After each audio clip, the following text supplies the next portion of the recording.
भारत में 40 लाख से ऊपर पहुंचते ये कोरोना के मामले social distancing, face mask, PPE kit और सैनिटाइजर की मांग कर रहे हैं। पर इनका प्रयोग करने के बाद इन बायोमेडिकल वेस्ट के डिस्पोजल की एक बड़ी समस्या भी उठ खड़ी हुई है।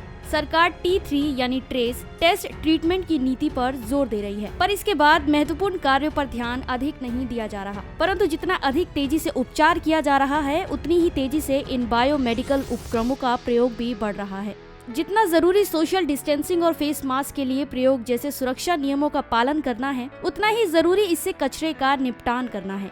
अगर कोरोना महामारी से संबंधित कचरे को ठीक तरह से निपटाया न जाए तो ये बीमारी फैलने का एक कारण बन सकता है। एक अनुमान है कि देश में रोजाना 101 टन कोविड कचरा पैदा हो रहा है। जैसे जैसे मरीज की संख्या बढ़ती जा रही है, वैसे ही इसके निपटान की समस्या पैदा हो रही है, जिसके समाधान पर कोई ध्यान नहीं दे रहा। हाल ही में एनजीटी में पेश अपनी रिपोर्ट में केंद्रीय प्रदूषण नियंत्रण बोर्ड ने कहा था कि देश में लगभग आधे से अधिक अस्पताल, नर्सिंग होम और स्वास्थ्य केंद्र ऐसे हैं जिन्हें बायोमेडिकल कचरे के निपटारे से संबंधित अनुमति प्राप्त नहीं है। तेजी से बढ़ रहे संक्रमण के मामलों के साथ ही उत्तर प्रदेश में भी बायोमेडिकल कचरे का निपटारा एक विकराल चुनौती बन गया है।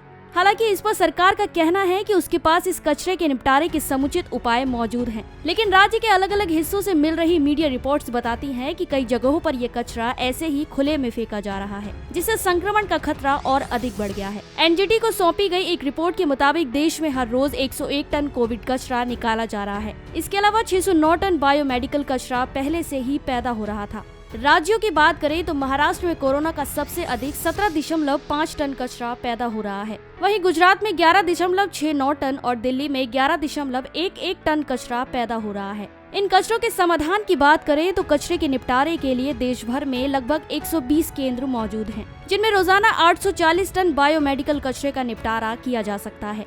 इस संबंध में केंद्रीय प्रदूषण नियंत्रण बोर्ड ने कचरे के निपटारे के लिए अस्पतालों, प्रयोगशालाओं और क्वारंटीन केंद्रों द्वारा उत्पन्न कोरोना से संबंधित कचरे के साथ क्या करना है, इस पर एक विस्तृत गाइडलाइन जारी की थी। इसके मुताबिक उपयोग किए जाने वाले मास्क, दस्ताने, हेड और जूता कवर, डिस्पोजेबल लिनन गाउन, गैर प्लास्टिक और अर्ध प्लास्टिक कवर को एक सामान्य जैव चिकित्सा अपशिष्ट उपचार सुविधा में डिस्पोजल के लिए इस्तेमाल किए जाने वाले पीले बैग में निपटाया जाना था।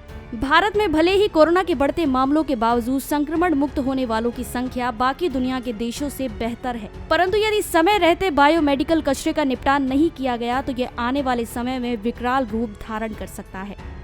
हमारी आज की इस रिपोर्ट में बस इतना ही। मैं श्वेता चौहान, पंजाब केसरी, दिल्ली। अगर आप हमारी ये वीडियो फेसबुक पर देख रहे हैं तो हमारे फेसबुक पेज punjabkesari.com को लाइक करें, और अगर आप ये वीडियो यूट्यूब पर देख रहे हैं तो हमारे यूट्यूब चैनल punjabkesari.com को सब्सक्राइब करना ना भूलें।